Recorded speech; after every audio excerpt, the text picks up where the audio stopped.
Nasıl yani? Annen Türkçe söylesin diyor. Valla Emre'nin annesi, annenin ismini bilmediğim için tekrar kusura bakma. Türkçe şarkıları gerçekten güzel söylemiyorum. Kusuyordum. Kimle konuşuyorsun lan? Kim olabilir? Yine Yavaş. kanka yine başladı. Başladın yine. Sabahtan beri hıçkırıyor ya. Sabahtan beri yani. Mask off. Kendine bir Fucking dörtlük yap. mask Ela off. gibi oradan ünlü olursun belki demiş Onurcuk. Yaparsam daha Where is şey. my mind bekliyoruz. Senin kıyamete kadar savunacağız. Morg devam. Moruk devam. Morg diyor okuma.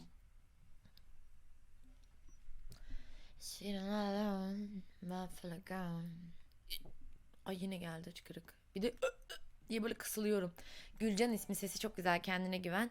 Sesin çok güzeldi. Teşekkür ederim. O zaman Azerbaycan'a selamlarla. Allah'ım kusacağım 10 amına koyayım. saniye nefes tut geçer. Olmuyor. Cidden sesini bu kadar güzel teşekkür ediyorum. Tut kanka bende oluyor. Bu kamera ne? Kameram kötü değil ki benim. Diye kalıyorum ses çıkmasın diye. İlk defa denedim. Teşekkür ederim. Ay bacağını yapıştırdım kız. Şu an buraya yapıştım. Anam amına koyayım ya. Nefesini tutsana az. Kanka tutuyorum, işe yaramıyor. Sabahtan beri Şey tutuyorum. istiyorum ben Munla'ya. Munla'ya. Çıkıp çıkıp Munla'ya. Emre'nin annesine bir Türkçe söylerim kanka. Evet, tamam. Emre bana çok destek oluyor. Ben senin yerinde olsam şarkıcı olurdum maşallah. Teşekkür ediyorum. Böyleyken söyleyebilirim. Umarım şarkıda olmaz. Sözleri biliyorum. İkrar edecek kız. Tersten gülerim biraz. İkra Eda'yı korkut da hıçkırığı geçsin. Ne?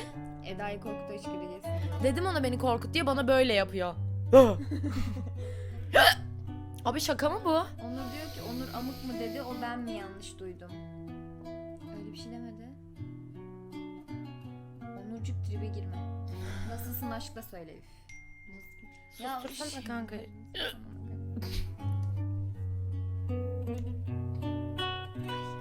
Fikrimden geceler yatabilmirem. Bu fikri başımdan atabilmirem. Fikrimden geceler bu fikri başımdan atabilmirem.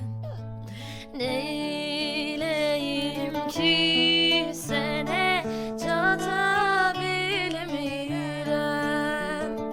Neyleyim ki sen çat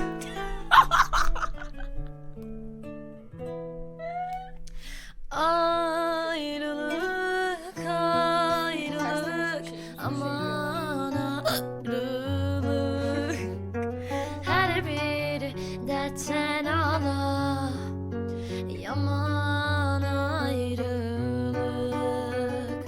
Ayrılık, ayrılık, aman ayrılık. Hep de aynı yerde. Her bir dertten ağla, yaman ayrılık. Şarkı bu kadar artık. Bitti. Bitti yani. Yol yakınken dönüyorum. Gülmeyin ya. O sesi falan. Şarkıdan çok hıçkırığı dinledim. Oğlum yayına girdim çıkamıyorum, ne yapacağız? O sesi falan başvursana. Kafanı öne eğip iç kanka, onu ben yapıyorum biliyor musun? Ne o? Suyu. Gerçekten iyi geliyor bu arada, kim demiş onu? O sese baş yok. Ay. Kamera ad ne? Logitech Hayır. C922 Tamam, arkadaş.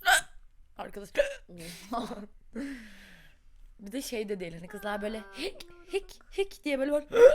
diye böyle gidiyorum. Onur bir şeyler atmış. Klips. Sinirlerim bozuldu. DC gelsem şarkı söylesem olur mu? Güzeldi, yeni bir tarz oldu. Küçük kırık tuttum, özür dilerim. Hastaneye gidin. Ne? Hıçkırık için mi gideceğiz? Su içeyim madem ben. Brutal vokal yeteneğim var. O ne? O ne demek? Iı. Hastane. Onur Konuşamıyorum. 3 tane klips attı. Eyüp kınık. Bilerek ya, Onur iyi. Her yayınına istisnasız geliyor. Kim? Onurcuk. Adam çünkü kral. Kral. Bak Kere. övdüklerini duymuyorsun, Le. amık dedi diye onları duyuyorsun Onur sen de. Milka karadır, kaşların ferman yazdırır. Hayko Cepkin börek şarkı söylüyor ya, o işte zor bir ses. Kesin arkadan şarkıyı açtı, kendisi söylüyormuş gibi yapıyor. Mal mısın? Evet. Nereden Sinirlendim buldunuz? Sinirlendim. Ne? Nasıl anladın? Nasıl Aa, anladın? Tut, ton O yapıyorum. tutu ton yapıyor. Faded söyle. Kız You are Sansa'ya the shadow benzemişsin. to my light. Kime? Sansa. O kim be? Selam, iyi yayınlar. Hıçkıracağın zaman geğirmeye çalış, faydası olur. Ya daha fazla iğrençleşmeyelim ne olur. İstediğim zaman geğiremiyorum ki. Çok terlemişim değil mi? Sırtım su şu an. 61 izleyici. Trabzon. Bize Klibe her baksana yer. demiş Onur. Ne? Klibe baksana. Sansa Stark God'dan. Game of Thrones. Ha Game of Thrones'tan. Nasıl arkadan açayım, ses değiştirme yeteneğim var. Aa, o bir şey diyeceğim. O yetenekse şu an böyle bir şeye çok sevindim çünkü ben sanki sesim ciddi konuşamıyorum. Beni ciddiye almazsınız, konuşmayacağım. Sanki böyle şeyle kasıtlı değiştiriyorum sesimi falan. Aleykümselam. Değişiyor yani, ne Nefesini yapabilirim tut ki? geçer diyor. Az nefesini bir tut. Tamam.